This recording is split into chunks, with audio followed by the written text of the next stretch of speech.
Assalamualaikum warahmatullahi wabarakatuh. Pada kesempatan kali ini, kami dari kelompok 3 akan menjelaskan mengenai materi tentang akhlak sosial. Pandangan Islam terhadap kehidupan sosial. Menurut pandangan Islam, manusia secara etimologi disebut juga dengan insan yang dalam bahasa Arabnya berasal dari kata nasiyah yang berarti lupa. Dan jika dilihat dari kata al-uns, maka kata insan berarti jinak. Dari kedua akar kata tersebut, kata insan dipakai untuk menyebut manusia, karena manusia memiliki sifat lupa dan jinak, dalam arti manusia selalu menyesuaikan diri dengan keadaan yang baru di sekitarnya. Dalam kehidupan kita sebagai manusia sekaligus anggota masyarakat, istilah sosial selalu dikaitkan dengan hal-hal yang berhubungan dengan manusia dan lingkungannya, seperti kehidupan kaum miskin di kota, kehidupan kaum berada atau elit, kehidupan nelayan, dan seterusnya. Dalam Islam diartikan sebagai suatu sifat yang mengarah pada rasa empati terhadap kehidupan antar sesama manusia, sehingga memunculkan sifat tolong-menolong, membantu dari yang kuat terhadap yang lemah, mengalah terhadap orang lain, sehingga sering dikatakan bahwa orang atau manusia mempunyai jiwa sosial yang tinggi. Manusia dalam kehidupan sosial menggunakan akal budi sebagai suatu sistem nilai yang berlaku dalam kurun waktu tertentu.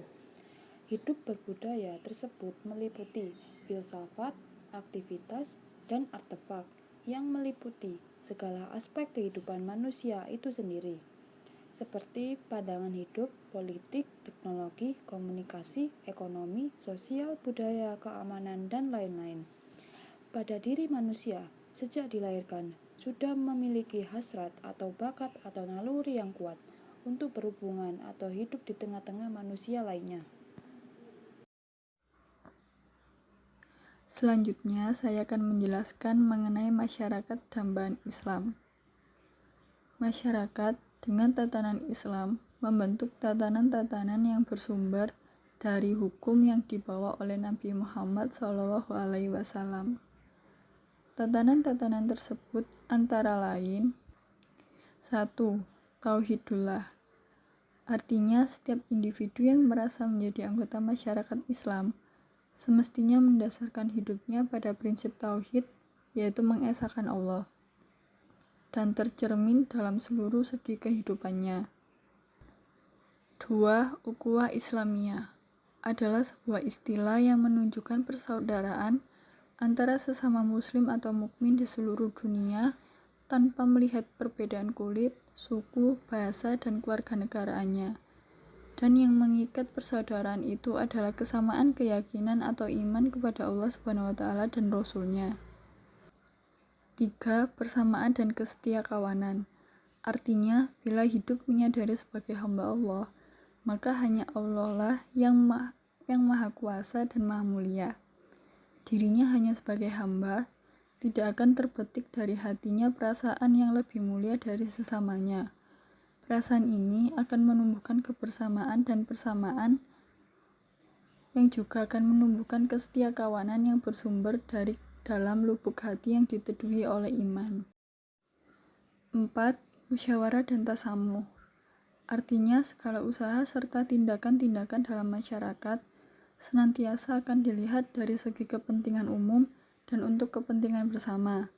Apabila terjadi perbedaan pendapat, maka tidak akan menimbulkan konflik yang akan menjadi gangguan ketentraman bersama. 5. Jihad dan amal soleh. Jihad mengandung arti bekerja dengan kesungguhan hati, berusaha mencapai hasil yang sebaik-baiknya.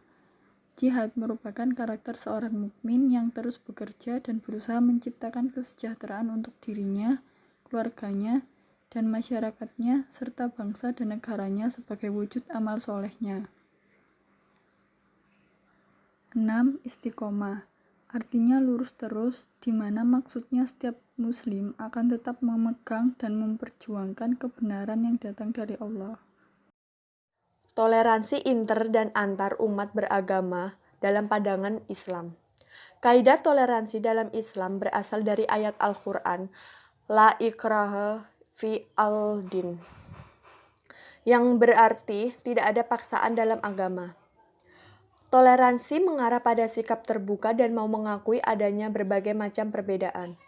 Toleransi antar umat beragama yang berbeda termasuk ke dalam salah satu risalah yang sangat penting yang ada dalam sistem teologi Islam. Toleransi beragama harus dipahami berbagai bentuk pengakuan kita akan adanya agama-agama lain selain agama kita dan dalam segala bentuk sistem. Toleransi antar sesama muslim, yaitu sikap toleransi dimulai dengan cara membangun kebersamaan atau keharmonisan dan menyadari adanya perbedaan. 2. Toleransi antar umat beragama, yaitu toleransi hendaknya dapat dimaknai sebagai suatu sikap untuk dapat hidup bersama masyarakat penganut agama lain. Prinsip Islam dalam mewujudkan kesejahteraan sosial. Islam sebagai ajaran sangat peduli dengan kesejahteraan sosial. Kesejahteraan sosial dalam Islam pada intinya mencangkup dua hal pokok, yaitu kesejahteraan sosial yang bersifat jasmani dan rohani. Manifestasi dari kesejahteraan sosial dalam Islam adalah bahwa setiap individu dalam Islam harus memperoleh perlindungan. Pandangan Islam terhadap beberapa persoalan kemiskinan, kebutuhan, dan pengangguran. 1. Kemiskinan muncul bukan lantaran persoalan ekonomi saja, tapi karena persoalan semua bidang seperti struktural, politik, sosial, dan kultural, dan bahkan pemahaman agama. Kemiskinan menurut Islam disebabkan oleh beberapa faktor, di antaranya 1. Karena keterbatasan untuk berusaha. 2. Penindasan. 3. Cobaan Tuhan. 4. Pelanggaran terhadap hukum-hukum Tuhan. Namun di negara kita sesungguhnya faktor-faktor di atas sudah mulai dibenahi, walaupun ada yang secara sungguh-sungguh maupun setengah-setengah. Mulai dari program pemerintah dan masyarakat sendiri sama-sama berjuang memerangi kemiskinan. Tapi harus disadari bahwa perjuangan melawan kemiskinan di negara kita, apapun caranya, sesungguhnya sama dengan perjuangan seumur hidup. Masih